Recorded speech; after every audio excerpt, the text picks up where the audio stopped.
Bwana Yesu asifiwe. Bwana Yesu asifiwe. Ninamshukuru Mungu kwa asubuhi ya leo, ikiwa tarehe 12 mwezi wa 4 mwaka wa 2021. Ninamshukuru Mungu kwa siku hii njema ambayo ameifanya tukaweze kufurahi na kushangilia ndani yake.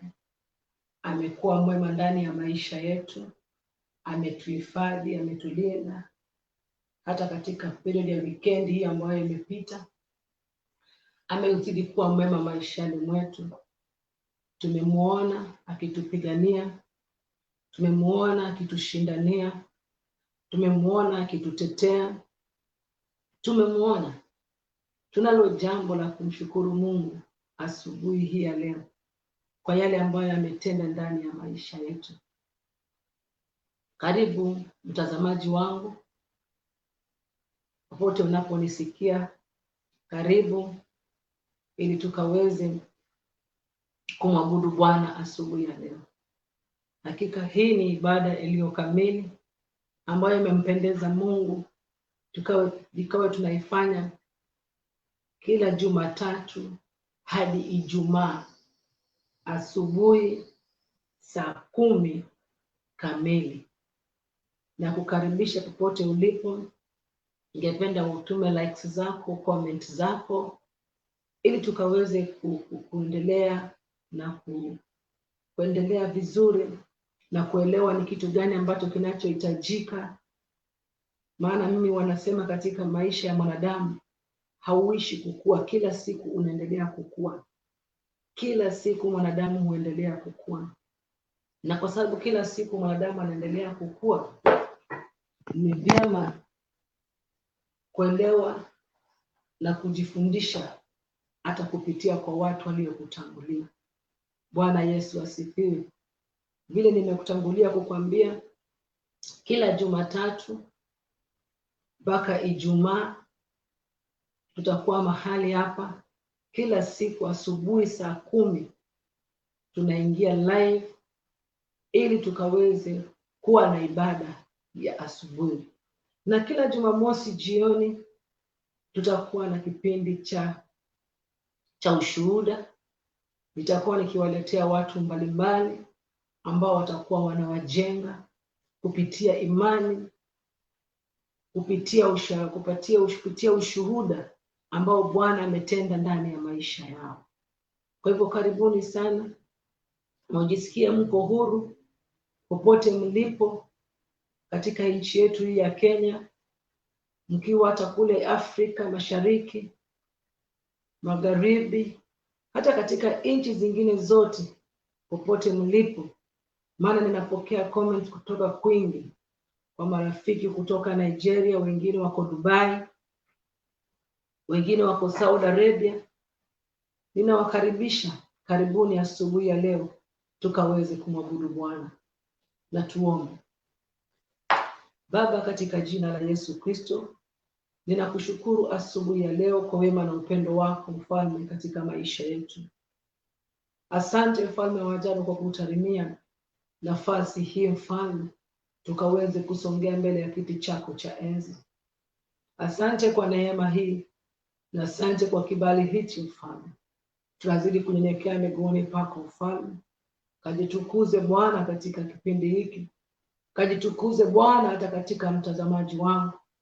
Bwana, kile jambo uliokusudia Mfalme wa ajabu katika maisha yake ukayatende asubuhi ya leo kwa utukufu wa jina lako. Asante Mtakatifu, maana ndivyo utakavyofanya katika maisha yetu. Na ni katika jina la Yesu Kristo tumeomba na kuamini. Amen. Amen. Nawakaribisha nyote, karibuni tukaweze kushare neno la Mungu ambalo Bwana aliloliweka ndani ya moyo wangu asubuhi ya leo. Na title ya ujumbe wangu asubuhi ya leo inasema, we are entering into rest. Tunaingia katika raha. Bwana Yesu asifiwe. Tunaingia katika raha. Bwana Yesu asifiwe. Haijalishi ni kitu gani unachokipitia, lakini asubuhi ya leo nimekuja kukwambia tunaingia katika raha. Tunaingia katika raha ya Bwana wetu Yesu Kristo. Maana tuligundua kule nje hakuna raha. Yale raha ambayo tunayafikiria ni raha, si raha, ni taabu. Bwana Yesu asifiwe. Lakini wale walio ndani ya Yesu wanajua kile kitu ambacho ninamaanisha. Maana ndani ya Yesu kuna raha ya ajabu. Bwana Yesu asifiwe.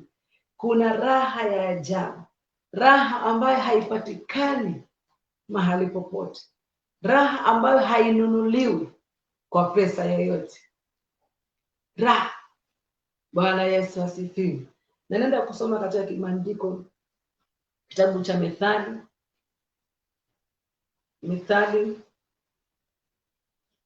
mlango wa 19 na mstari wa 21, nasema mna hila nyingi moyoni mwa mwanadamu,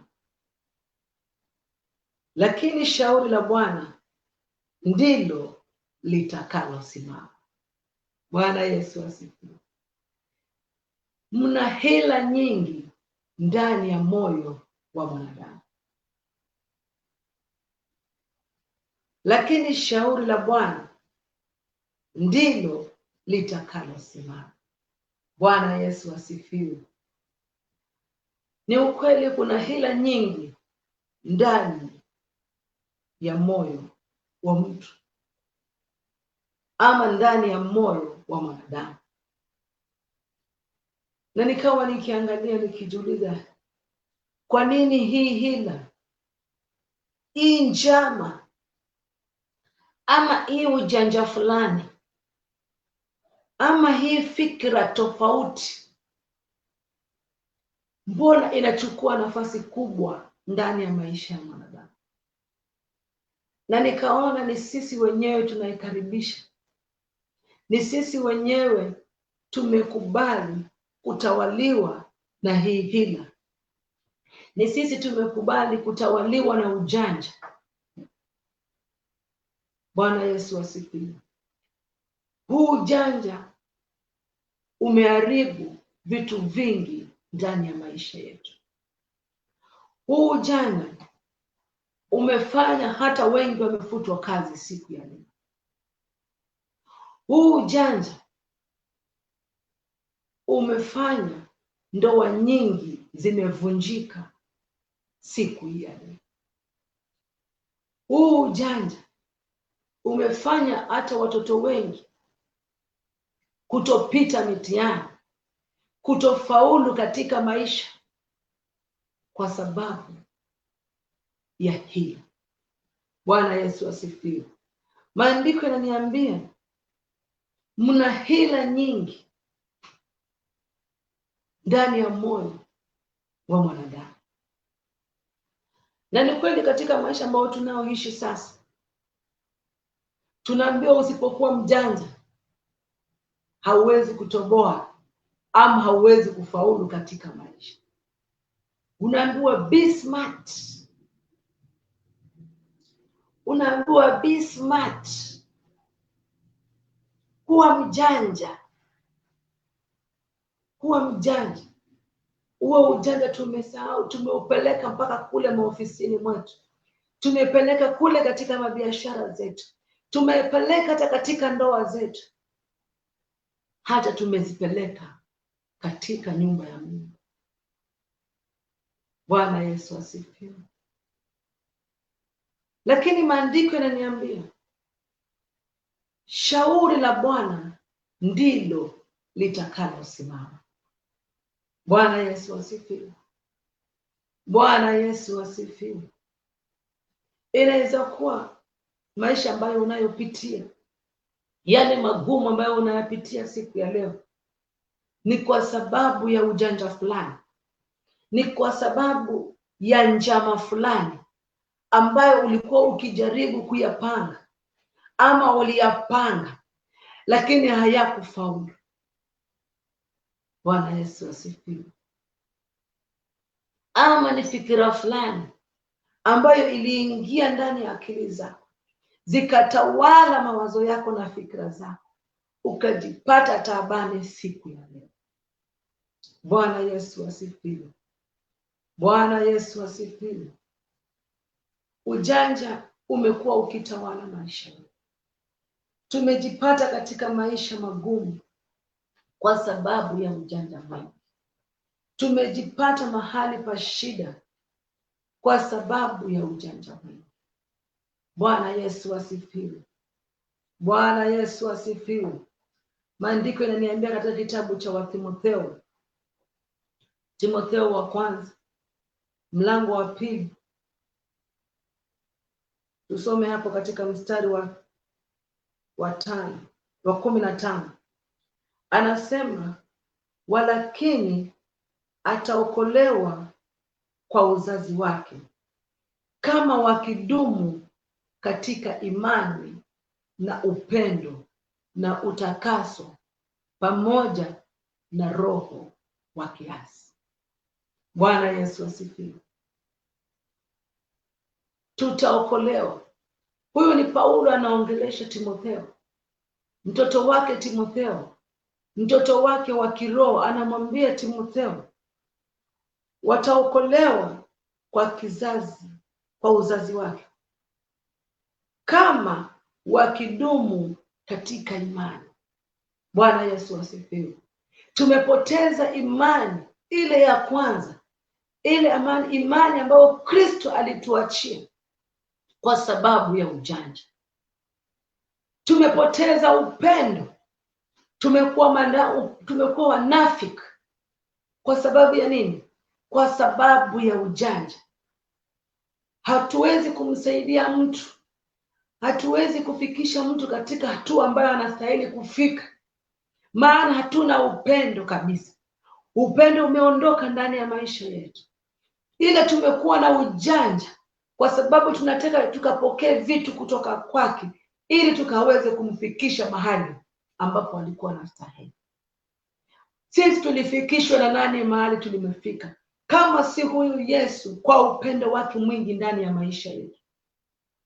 Kama si huyu Yesu, kwa ule upendo ambao aliotupenda, akatuangalia sisi ambao tulikuwa tumekufa katika dhambi, akatushika tena kwa sababu ya upendo wake, akatuleta tena katika upendo wake, akatuinua tena kwa sababu ya upendo wake. Bwana Yesu asifiwe.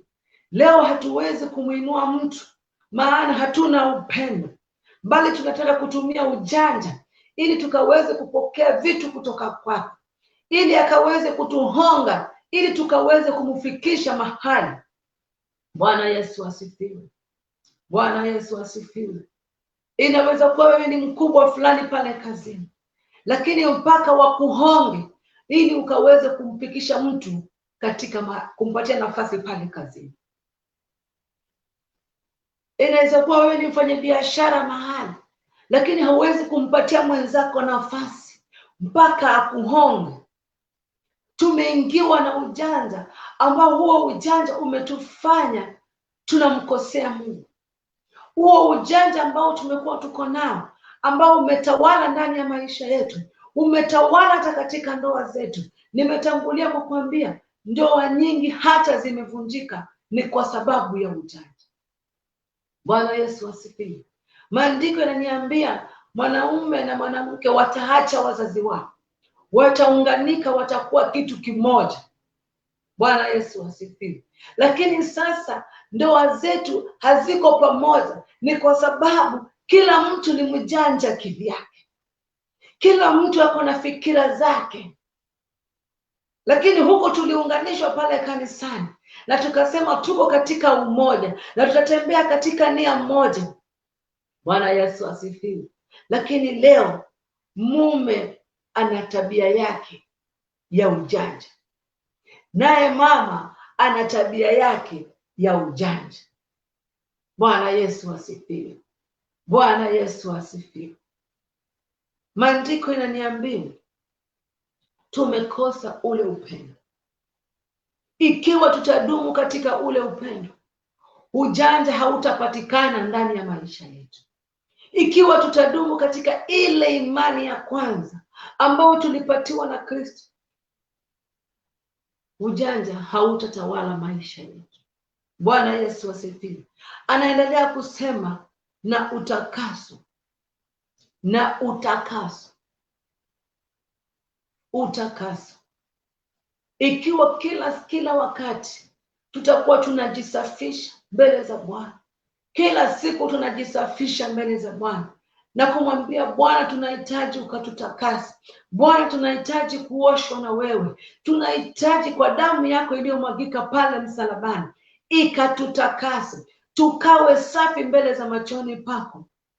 Ule ujanja hautatawala maisha yetu. Hiyo njama ambao kila siku tunakaa tukipanga haitatawala ndani ya maisha yetu. Bwana Yesu asifiwe.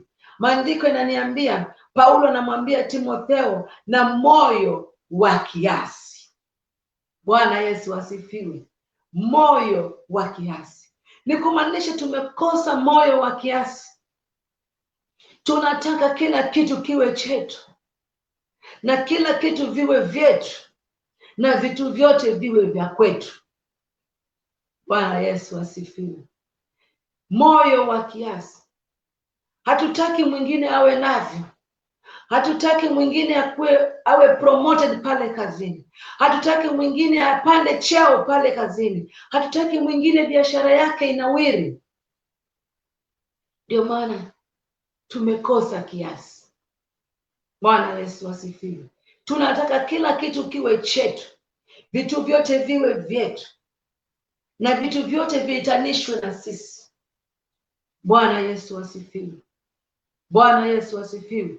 Paulo anamwambia Timotheo, ikiwa utadumu katika imani, utadumu katika upendo, utadumu katika utakaso pamoja na moyo wa kiasi. Bwana Yesu asifiwe. Ujanja hautatawala maisha yako tena. Ujanja hautatawala maisha yako tena. Bwana Yesu asifiwe. Bwana Yesu asifiwe. Ingia nami katika kitabu cha Wakorintho wa pili. Kitabu cha Wakorintho wa pili, mlango wa 11 na mstari wa 14, inaniambia, wala si ajabu, maana shetani mwenyewe hujigeuza awe mfano wa malaika wa nuru. Bwana Yesu asifiwe.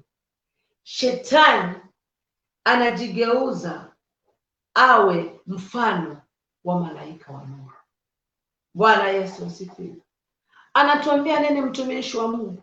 Anatukumbusha kuwa yule ibilisi nowadays amebadilika. Anajifanya kuwa yeye ni malaika wa nuru. Ndugu yangu, usimwamini kila mtu ambaye anayesonga karibu nawe.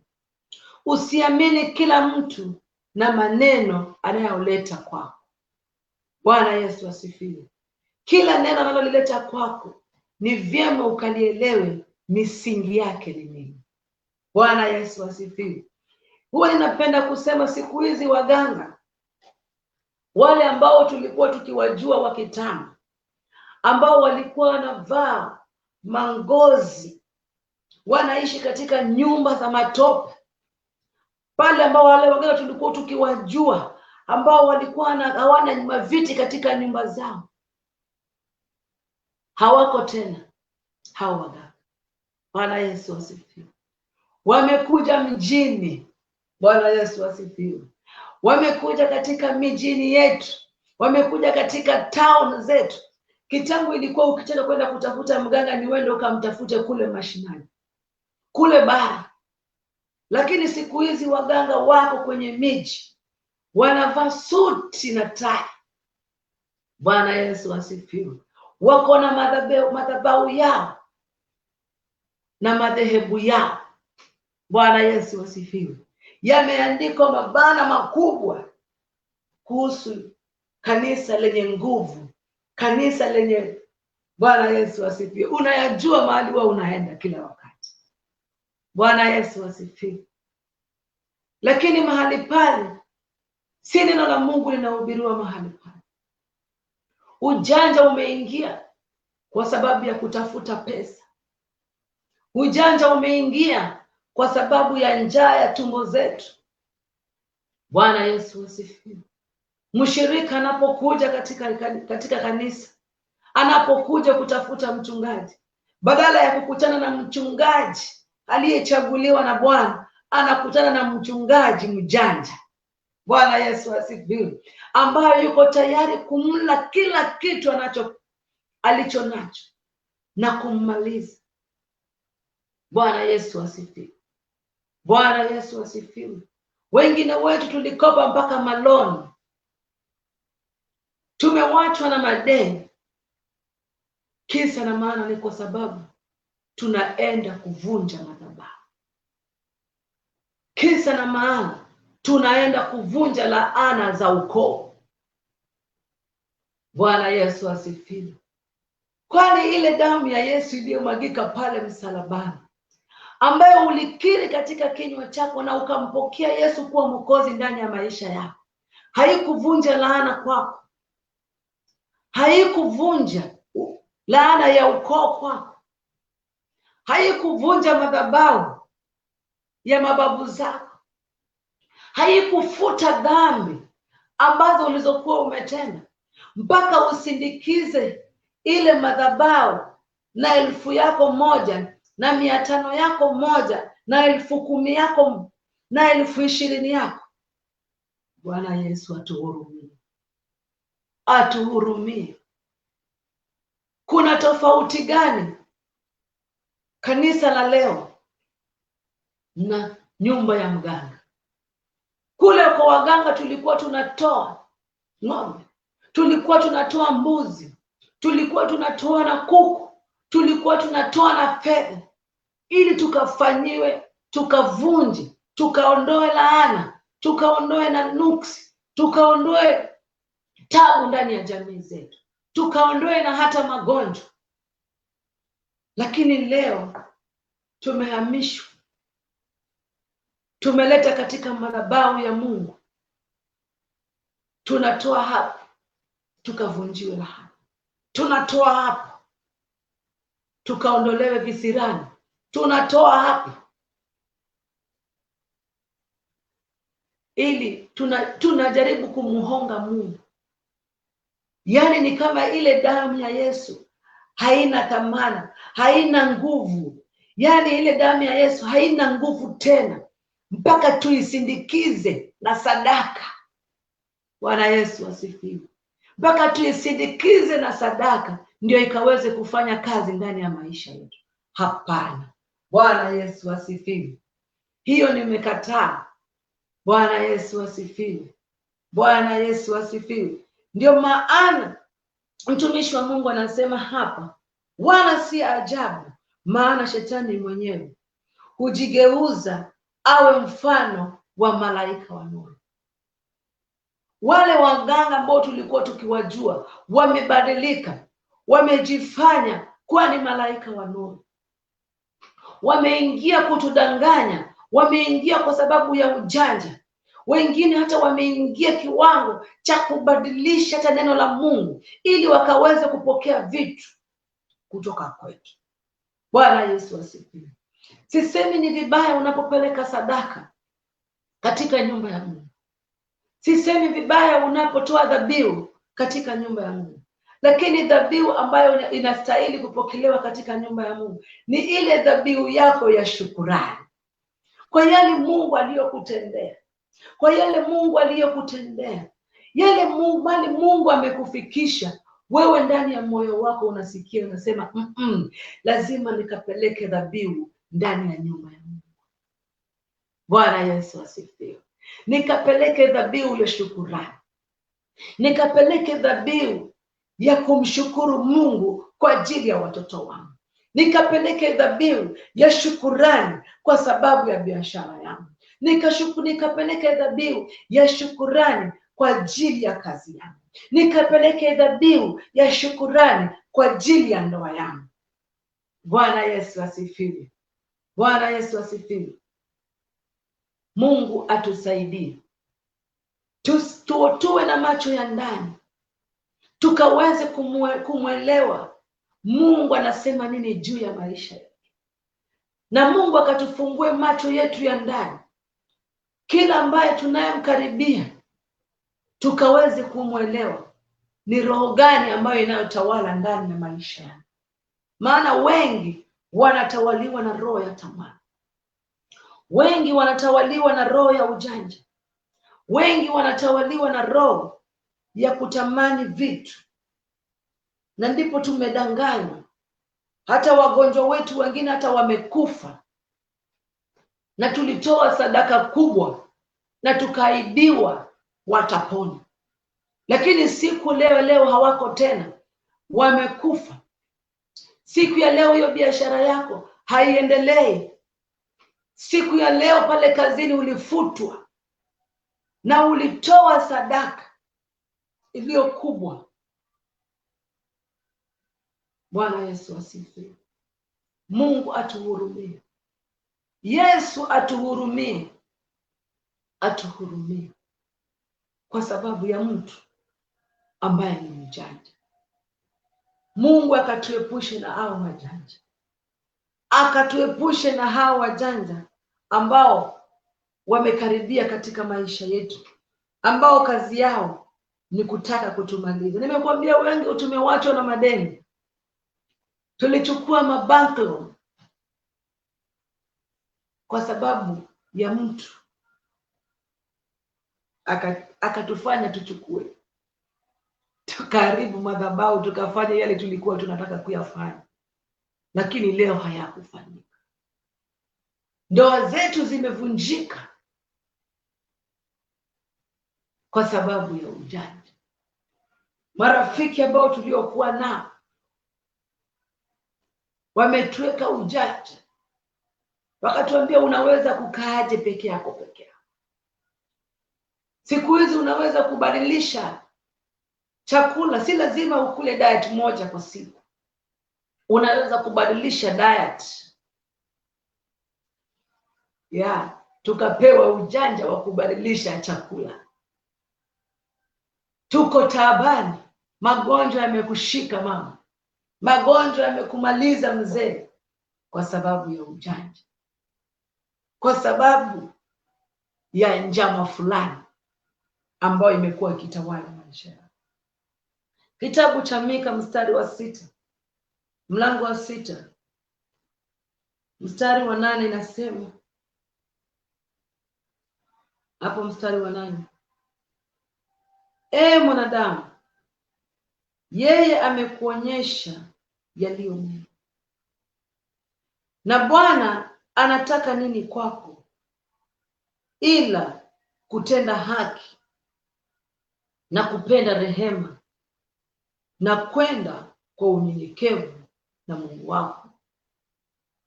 Bwana Yesu asifiwe. Mtumishi wa Mungu Mika anatuambia, mwanadamu, yeye amekuonyesha yaliyo mema. Ni nani huyu ambaye ametuonyesha yaliyo mema? Ni Mungu, kwa maana amekuwa mshauri wetu. Amekuwa mshauri wetu, na kwa sababu amekuwa mshauri wetu, ametuonyesha njia iliyo mema. Anaendelea kutuuliza hapo katika mstari wa 8, na Bwana anataka nini kwako? Huyu Mungu anataka nini kwako? Kama si yeye kukutakia ukawe mtu mwenye haki, kama si yeye anapenda rehema na uwe mtu wa kwenda kwa unyenyekevu na Mungu wako, ndicho kitu Mungu anapenda. Na ndipo yeye amekuwa mshauri wetu, akatuachia Roho wake Mtakatifu akawe mshauri wetu, akatusaidie katika njia ambazo tunazoishi katika maisha, katika shughuli ambazo tunazozifanya. Usisahau pale katika Methali mstari wa 19 mlango wa 21 anasema, lakini shauri la Bwana ndilo litakalosimama. Tunalihitaji hilo shauri la Bwana. Tunalihitaji shauri la Bwana maishani mwetu. Tumekuwa watu wa kushauriwa na watu. Watu wametushauri vibaya. Badala ya kutushauri wakaweka ujanja ndani ya maisha yetu. Badala ya kutusaidia katika ushauri, wametuingiza mahali ambapo hata siku ya leo tumeshindwa kujitoa. Ushauri ambao tulipata katika marafiki wetu yametutoa hata katika ndoa zetu. Ushauri ambao tulizokuwa tumezipata yaliharibu biashara zetu. Ushauri ambao tulikuwa tumepata yalifanya tukafutwa kazi. Ushauri ambao tuliopata vijana yamefanya tumeanguka mtihani siku ya leo. Bwana Yesu asifiwe. Lakini maandiko yanasema, lakini shauri la Bwana, shauri la huyu Yesu. Unapotafuta shauri ndani ya Bwana Yesu, unapotafuta shauri ndani ya Mungu, utasimama katika kila kitu unachokipitia katika maisha yako. Tunahitaji shauri la Bwana. Ndugu yangu, hauhitaji shauri la watu. Unahitaji shauri la Bwana. Bwana Yesu asifiwe. Wacha kutumia ujanja wako. Wacha kutumia hekima yako. Bwana Yesu asifiwe. Wacha kutumia. Tafuta shauri la Bwana. Shauri la Bwana linapatikana katika maandiko. Unaposoma neno la Mungu, unapokaa katika uwepo wa Mungu, ndipo shauri la Bwana linapatikana maishani mwako. Ukiwa mtu wa kumtafuta Mungu usiku na mchana, ukiwa mtu wa kumkaribia Mungu kila wakati, shauri la Bwana litatawala maisha yako. Bwana Yesu asifiwe. Bwana Yesu asifiwe. Mtumishi wa Mungu anaendelea kusema katika kitabu cha Wakorintho wa pili, hapo mlango wa 10 mlango wa pili, Wakorintho wa pili na mlango wa 2 na mstari wa 11 anasema, shetani asije akapata kutushinda, kwa maana hatukosi kujizuia fikira zake. Bwana Yesu asifiwe. Tutajizuia kuanzia asubuhi ya leo. Tutajizuia fikira zote za kishetani, fikira zote za kimapepo, fikira zote ambazo ni za ujanja, fikira zote ambazo zimekuwa zikitupeleka mahali si pa sawa, fikira zote ambazo zimekuwa ni njama za kutuangusha, siku ya leo hazitapata nafasi ndani ya maisha yetu. Bwana Yesu asifiwe. Shetani asije akapata kutushinda. Shetani ametushinda. Shetani ametumaliza. Nyumba zetu zimeharibika.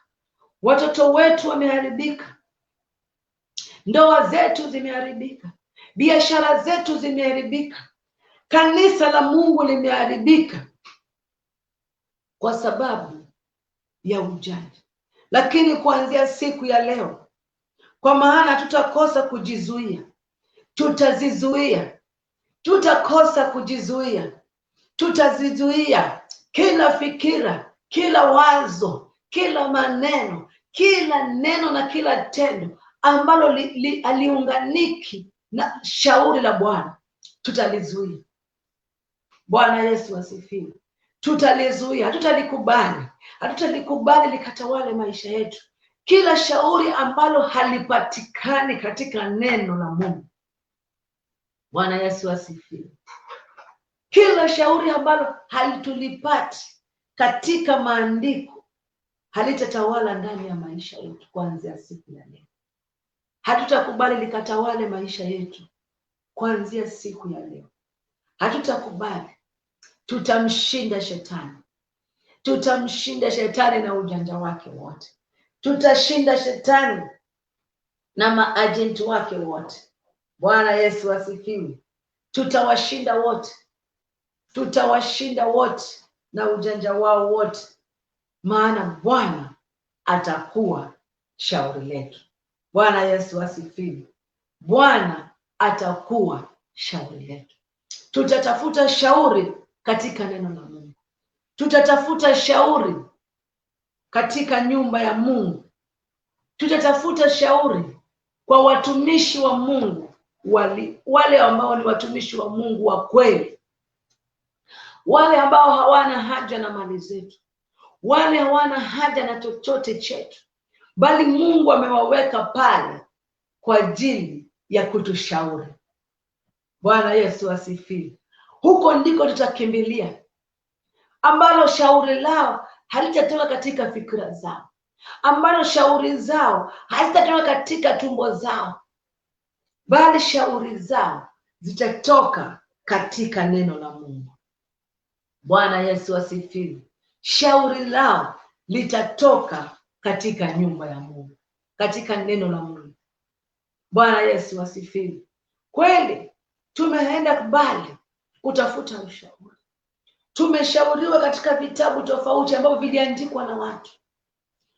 Tumekuwa tukisoma ushauri hata katika ndoa zetu kupitia vitabu. Tumefundishwa ushauri kwa vitabu, jinsi ya kulea watoto wetu. Tumefundishwa hata katika vitabu jinsi ya biashara zetu vitakavyopanuka. Tumefundishwa ushauri vile tunavyo maintain pale kazini kwetu. Lakini vitabu hivi viliandikwa na wanadamu. Bwana Yesu asifiwe. Lakini kuanzia siku ya leo, haleluya, kuanzia siku ya leo tutatafuta shauri ndani ya neno la Mungu. Ndani ya neno la Mungu, maana hapo ndipo kuna shauri la kudumu, shauri la kutusaidia. Bwana Yesu asifiwe. Bwana Yesu asifiwe. Nasoma maandiko la mwisho, kitabu cha Matendo ya Mitume mlango wa 9 mstari wa 31, inasema, basi kanisa likapata raha. Haleluya. Basi kanisa likapata raha. Kanisa si lile jengo. Kanisa ni mimi na wewe, ndugu yangu. Ni mimi na wewe, mama yangu. Ni wewe kijana, wewe ndiyo kanisa. Bwana Yesu asifiwe. Tutakapokutafuta shauri la Bwana katika neno la Mungu, maandiko inaniambia basi kanisa likapata raha. Katika Uyahudi wote na Galilaya na Samaria likajengwa, haleluya, likajengwa, likiendelea na kuongezeka katika kicho cha Bwana na faraja ya Roho Mtakatifu. Bwana Yesu asifiwe. Bwana Yesu asifiwe. Kanisa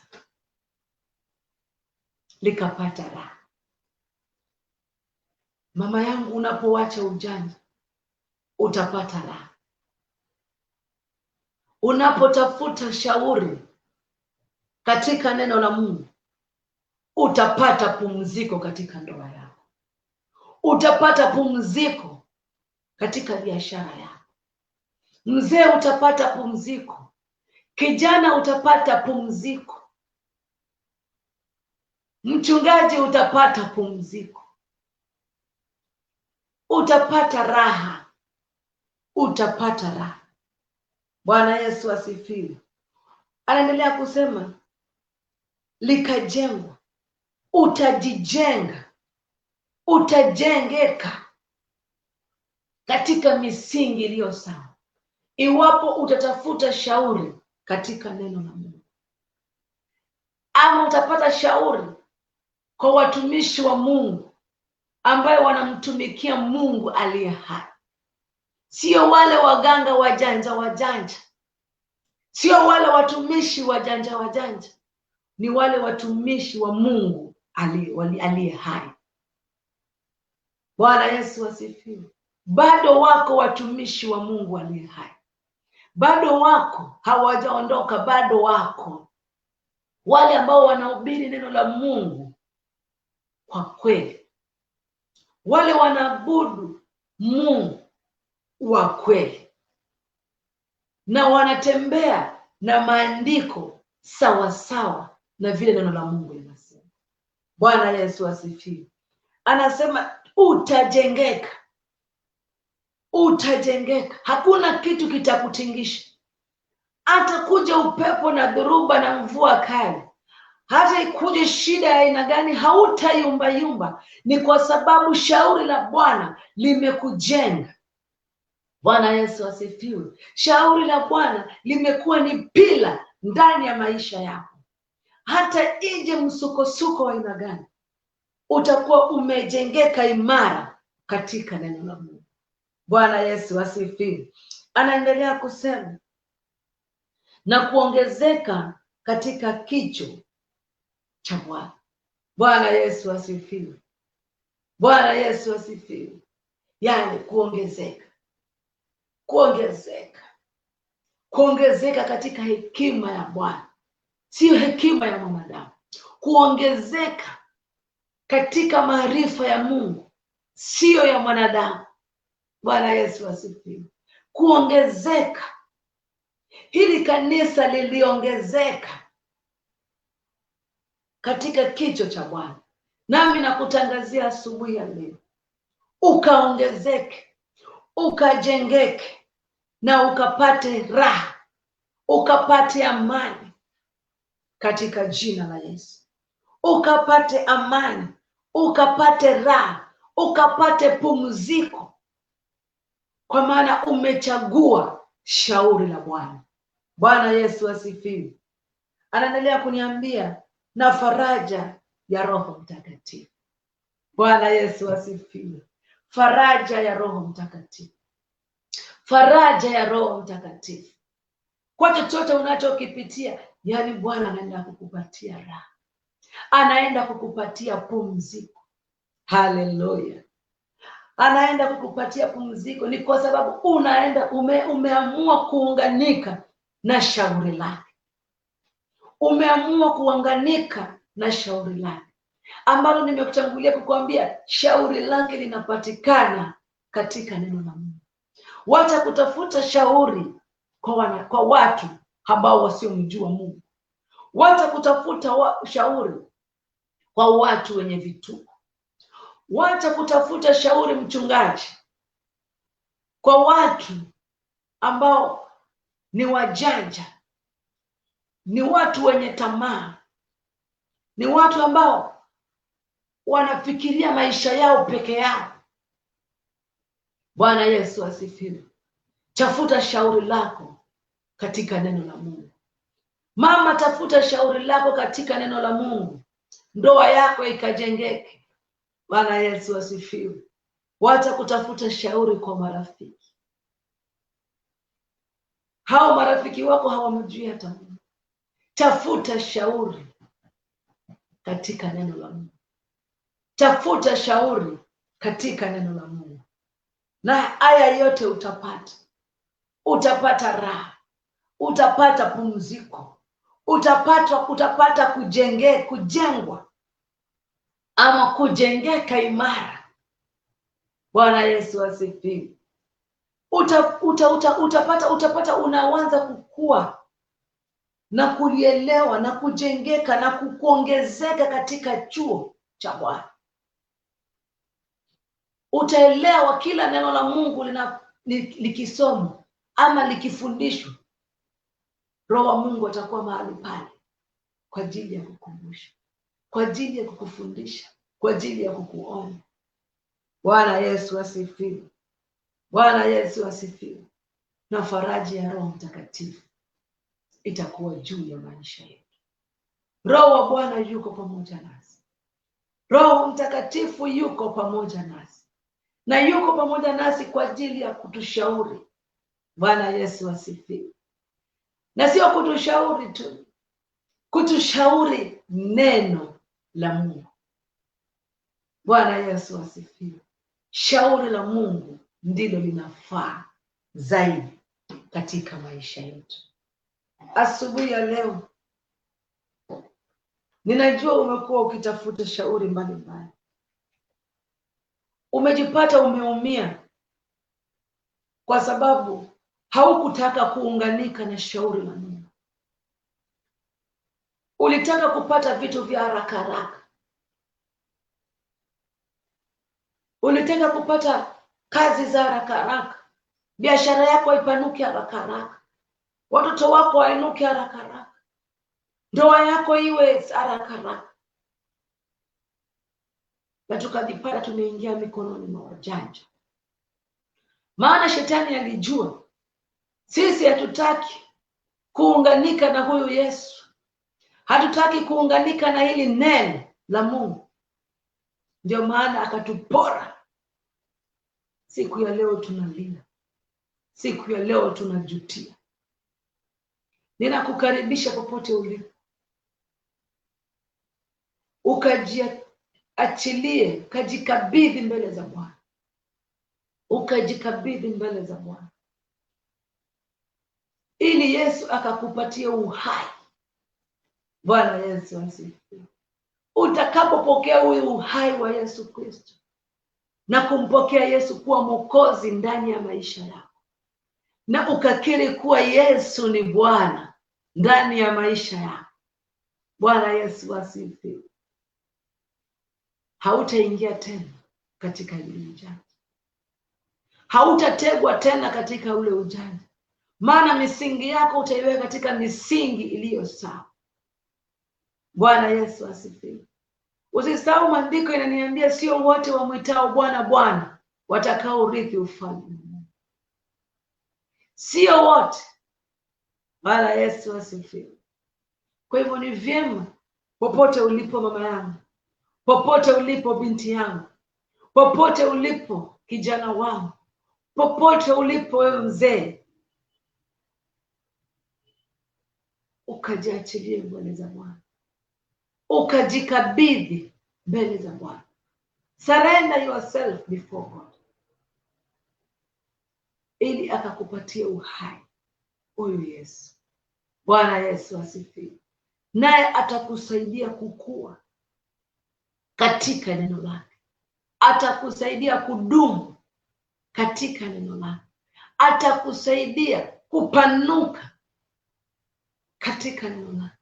Atakusaidia kwa maana atakujenga katika imani. Atakujenga katika upendo. Atakujenga katika utakaso. Atakujenga katika moyo wa kiasi. Bwana Yesu asifiwe.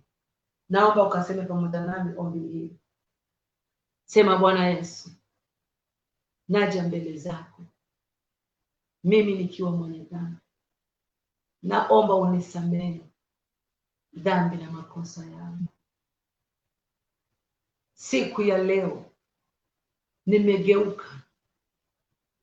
nimeugeuka kutoka katika ujanja niliokuwa nao. Nimegeuka kutoka katika zile njama ambazo nilikuwa nazo. Nimegeuka kutoka katika fikra ambazo zilikuwa zikitawala maisha yangu. Siku ya leo nimekupokea wewe Yesu. Ninakupokea wewe Yesu. Ninakupokea wewe Yesu, ukawe Mwokozi ndani ya maisha yangu. Ukanisaidie nikadumu katika shauri lako siku zote za maisha yangu. Na ni katika jina la Yesu nimeomba na kuamini. Amen. Amen. Amen. Karibu sana ambaye umeomba nami ombi hili. Asante kwa kumpokea Yesu kuwa Mwokozi ndani ya maisha yako. Maana maandiko imeniambia unapokiri kwa Yesu ni Mwokozi ndani ya maisha yako, umekombolewa. Bwana Yesu asifiwe. Ninakusihi ukatafute kanisa hapo karibu na wewe. Kuna madhehebu ya Mungu aliye hai, na nimekwambia kuna watumishi wa Mungu ambaye Bwana amewaandaa kwa ajili yako. Wacha kwenda kwa wale wajanja. Wacha kwenda kwa zile vituko ambazo tumeongelea. Nenda mahali utafundishwa neno la Mungu. Nenda mahali utakapofundishwa misingi ya neno la Mungu. Bwana Yesu asifiwe. Na kama uko hapa Mombasa, ninakukaribisha hapo Glorious River Church, liko Mto Panga. Unapoelekea Bamburi Kisauni, unashuka stage ya Mwembeni ama stage ambayo inaitwa Anwarani. Ukifika mahali pale, utapata wale vijana wa bodaboda pale. Hata wengi ni washirika wetu mahali pale. Ukiwauliza tu watakuleta pale kanisani, na utajengeka katika misingi ya neno la Mungu. Bwana Yesu asifiwe. Utajengeka katika shauri na misingi ya neno la Mungu. Maana maandiko yametuambia ndilo litakalo simama. Vitu vyote vitapita. Vitu vyote vitapita. Ya vitu vyote tunavyoviangaikia katika ulimwengu vitapita. Lakini neno la Mungu litasimama. Neno la Mungu litasimama. Jifundishe mama kusoma neno la Mungu. Jifundishe mzee kusoma neno la Mungu. Jifundishe kijana kusoma neno la Mungu. Jifunze. Naye Roho wa Mungu ambayo tuko naye atakufundisha. Atakufundisha, utalielewa. Utalielewa. Karibuni sana. Na wote ambao mnaonisikiliza, asante kwa comments zenu. Asante kwa likes zenu. Asante. Asante, naomba mkaweze kushare video hiyo. Share hiyo video mahali popote kwa marafiki wako, katika groups, ili Mungu akaweze kuwaondoa katika ujanja, awalete katika shauri lake. Na najua Mungu atawabariki na atawatendea mema. Wacha nikaombe. Baba, katika jina la Yesu Kristo, ninakushukuru, ninakuinua. Asante mfalme wa ajabu, kwa maana mfalme imekupendeza ukatufundishe. Ukatufundishe ili tukaweze kuingia katika pumziko. Tukaweze kuingia katika raha yako. Kwa maana hatuwezi kuingia katika raha yako, hatuwezi kuingia katika pumziko yako ikiwa maisha yetu imetawaliwa na wajanja. Ikiwa maisha yetu itakuwa imetawaliwa na fikra na njama ambazo hazifai. Asante kwa maana Bwana umetuhurumia asubuhi ya leo. Umetufundisha, umetuonya, umetutengeneza upya. Asante mfalme wa ajabu, kwa maana umetuambia tukazidi kudumu katika imani. Tukazidi kudumu katika upendo. Tukazidi kudumu katika utakaso. Na tukaendelea kudumu katika moyo wa kiasi. Na tutakapoendelea kudumu katika hayo na kulisoma neno lako na kutafuta shauri katika neno lako na kutafuta shauri katika nyumba yako, Bwana umetuahidi kuwa mfalme. Tutapata raha. Tutapata amani. Utatujenga upya. Tutaongezeka. Na faraja ya Roho wako Mtakatifu itakuwa juu ya maisha yetu. Wacha mambo haya mfalme, ambayo ni neno lako. Umesema Bwana unaliangalia neno lako ili ukapate kulitimiza. Wacha maandiko haya na neno hili likatimie maishani mwa yule mama, likatimie ndani ya yule mzee, likatimie ndani ya yule kijana, katika jina la Yesu Kristo.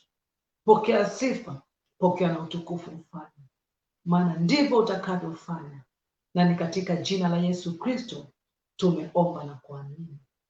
Amen, amen, amen. Asante sana. Mungu akubariki sana. Mungu akutendee mema. Ukawe na mchana wenye baraka. Mchana wenye raha tele. Mchana wenye furaha. Mchana wenye amani. Bwana Yesu asifiwe.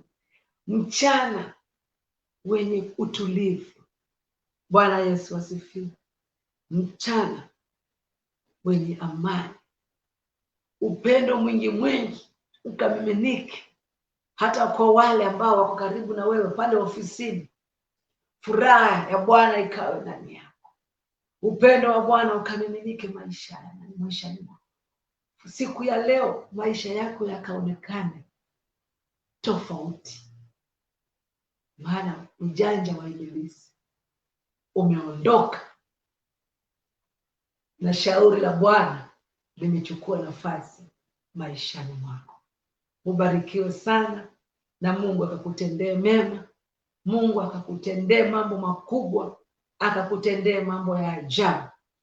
Na usikose kushuhudia. Usikose kushuhudia hata kwa marafiki wako, hata kwa wale ambao uko karibu na wao katika jamii. Washuhudie. Waambie Bwana amenitoa katika yule ujanja, na sasa ninafuata shauri lake siku zote za maisha yako. Ubarikiwe sana na Mungu akakutendee mema. Amen. Amen. Usisahau kesho masaa ya asubuhi kama haya, saa 10 ya asubuhi nitakuwa hapa tena kwa ujumbe mwingine ambao Bwana itakayompendeza ikaweze kutufikia. Na ninajua hautakufa. Ninajua hautashindwa kuamka. Ninajua hautalemewa na hutakuwa mgonjwa, kwa maana shauri la Bwana linapokaa ndani yako, mambo makubwa, ulinzi mkubwa unakuwa juu ya maisha yako. Amen, amen. Ubarikiwe sana. Barikiwe.